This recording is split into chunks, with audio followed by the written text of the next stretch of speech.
मुख्यमंत्री माझी लाडकी बहीण योजनेअंतर्गत 3.0 म्हणजेच की पुन्हा एकदा नव्याने अर्ज प्रक्रिया सुरू झाली आहे का? योजनेसाठी नव्याने अर्ज कसा करायचा, अर्ज करण्याची प्रक्रिया काय असणार आहे, असे अनेक व्हिडिओ तुम्ही पाहिले असतील. त्याबद्दल मला अनेकांनी मेसेज देखील केले. त्याबद्दलची सविस्तर माहिती रीलमध्ये सांगणार आहे, त्यामुळे रील शेअर आणि अशाच माहितीसाठी आपल्या पेजला फॉलो आणि सबस्क्राईब करायला विसरू नका. नमस्कार मित्रांनो, मी विराज.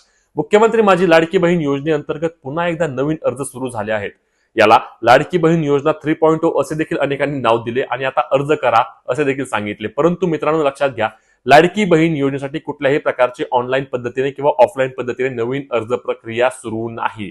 कधी सुरू होईल याबद्दल देखील कोणतेही अपडेट नाही, कारण महिला व बाल विकास विभागाद्वारे स्पष्टपणे सांगण्यात आले आहे की मुख्यमंत्र्यांच्या किंवा मंत्रिमंडळाच्या बैठकीमध्ये नवीन अर्जासंदर्भात निर्णय होतो, परंतु अद्याप यावर कोणतीही चर्चा झालेली नाहीये. त्यामुळेच तुम्ही कोणालाही नवीन अर्ज करण्यासाठी पैसे देऊ नका किंवा कुठल्याही लिंकवर क्लिक करून तुम्ही तुमचे अर्ज भरू नका. या योजनेसाठी ज्यावेळी नवीन अर्ज सुरू होतील त्यावेळी सर्वात आधी तुम्हाला आपल्या पेजवर माहिती मिळणार आहे. त्यामुळे आपल्या पेजला फॉलो करायला विसरू नका. भेटूया पुढच्या व्हिडिओमध्ये. तोपर्यंत जय महाराष्ट्र.